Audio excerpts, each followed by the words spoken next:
My name is Maurice Velasquez, and this is Winning in the Workplace.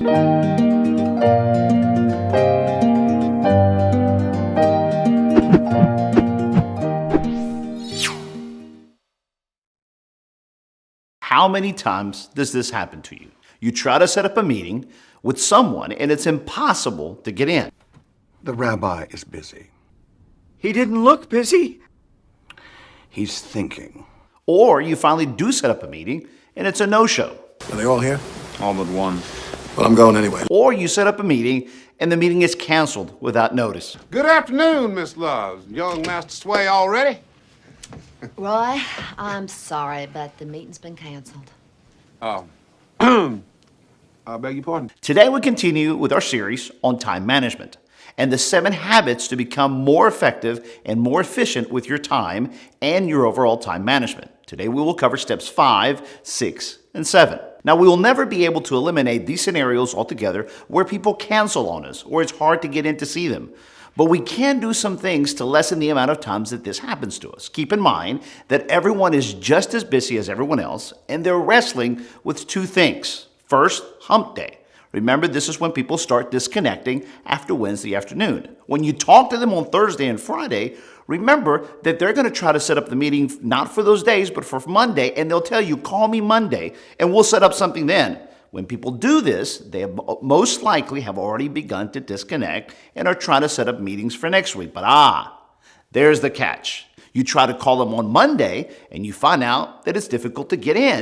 It's impossible to reach them. So why does this happen? Because the trap of Monday's rat race for them has already begun. The things that they put off on Thursday and Friday has already begun to pile up on Mondays. Everyone is fighting for their attention and you're now just another person in line trying to get their attention. So what can we do? How do we avoid this? What you need to do is get on their schedule early before Monday's rat race begins and before they disconnect on hump day. Step number 5 of time management efficiency is this.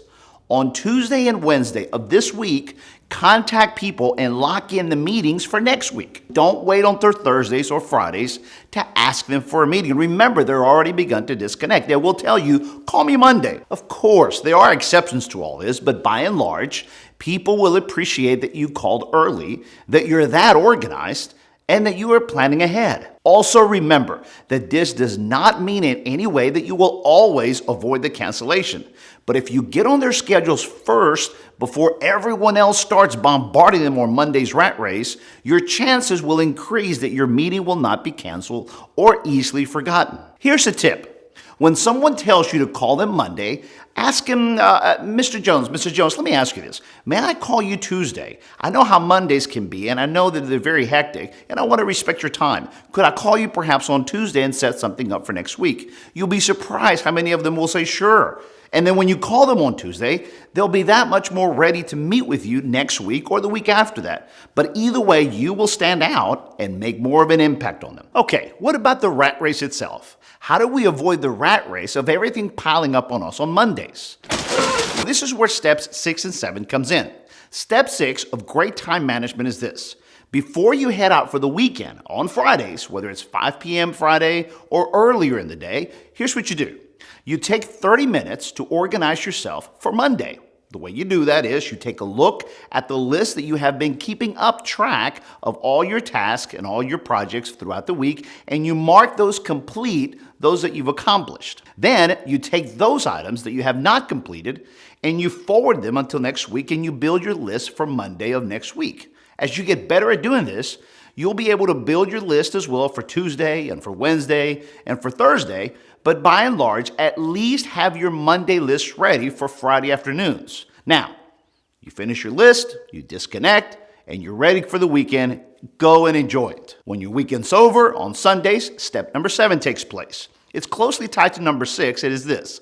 On Sunday night, before you go to bed, brush off the list and remind yourself of what's coming up on Monday. Prepare to focus yourself on those things, primarily psych yourself back up. There's a famous motivational story that says that in the prairies of Africa, it doesn't matter if you're a lion or you're a gazelle running to stay alive. When the sun comes up, you just need to be already running. So don't wait until Monday to ask yourself, what am I supposed to be doing today? You're already late.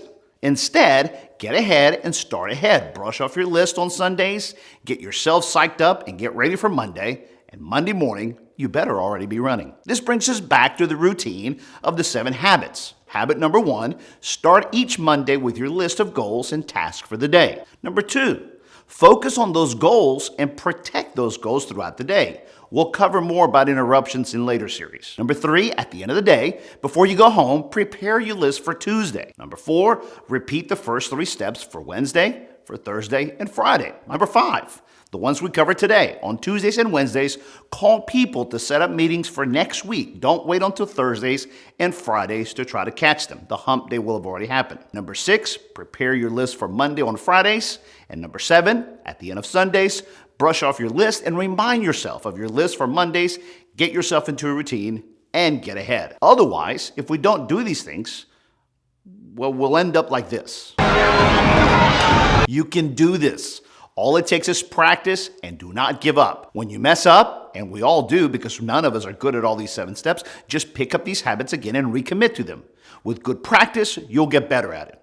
Thank you very much. I am Maurice Velasquez, and this is Winning in the Workplace. And don't forget to download the guide for this week's episode. Click on the link below and go to our website to become a subscriber and receive more detailed strategies and insights on how to become more effective in winning in the workplace.